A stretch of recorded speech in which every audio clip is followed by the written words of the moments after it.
I lift my lamp beside the golden door. During the years from 1880 to 1920, over 12 million people passed through the golden door that was Ellis Island, the greatest immigration in history. Our story begins here, with the dream of a better life, freedom from persecution, and a new home in a land where, it was said, the streets were paved with gold. Many of those who settled in the Midwest were dazzled by the sights of Chicago's Columbian Exposition in 1892.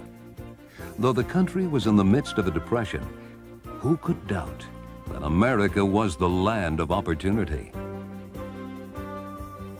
Two such hopeful young people were Rose Gansko, born in the Latvian seaport of Libau, and Alex Jaffe, who came from a tiny village in Lithuania. They met and married in Chicago. And of their 7 children, this one, their second born, is of particular interest to us. His name was Nick Jaffe. Shortly after Nick was born, the family moved to Platteville, Wisconsin. Alex had peddled goods with a pack on his back, and then a horse and wagon. In Platteville, he established a more permanent business, A. Jaffe, furs, hides, and junk, recycling old metal and scrap, then shipping it to Chicago for resale.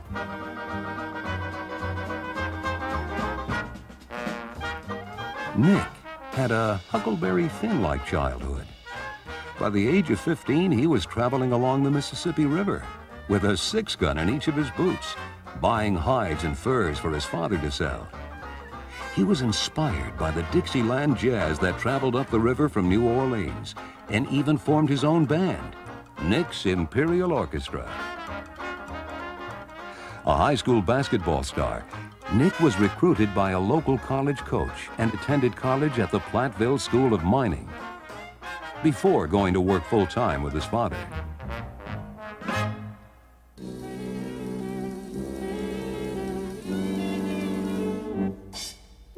The family moved to Chicago after the Farmers' Depression of 1921 as Alex sought new business opportunities.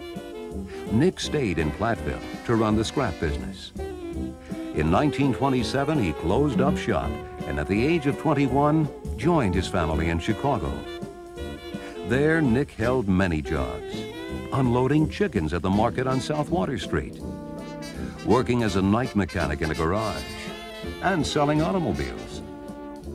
Nick sensed opportunity in America's growing fascination with the automobile. Drawing on his charismatic skills as a salesman, he became an entrepreneur, selling auto parts to garages. Motormaster, run by P.D. Jackson, was one of the manufacturers Nick represented. Jackson was to become very important to Nick, along with a young man who worked there weekends and after school, Al Swerdlick. In 1929, Nick married Lucille Bloom, another child of an immigrant family. Lucille was raised behind the Chicago stockyards. A graduate of the University of Chicago, she was a public school teacher.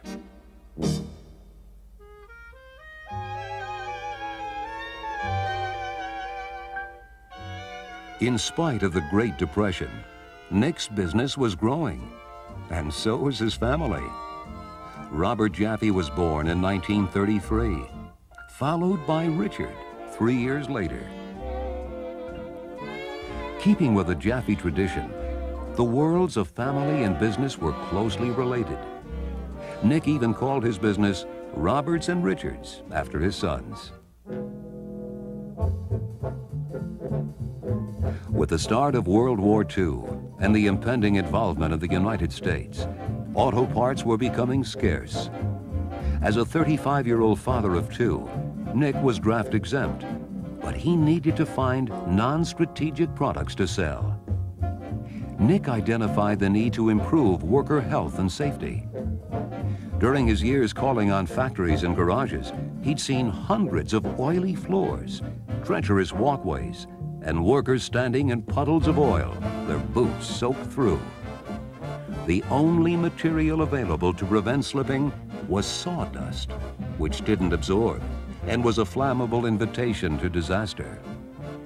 He remembered in college, at the Platteville School of Mining, learning about a highly absorbent, non-flammable mineral called Fuller's Earth that had been used for thousands of years as an absorbent and was even mentioned in the Bible.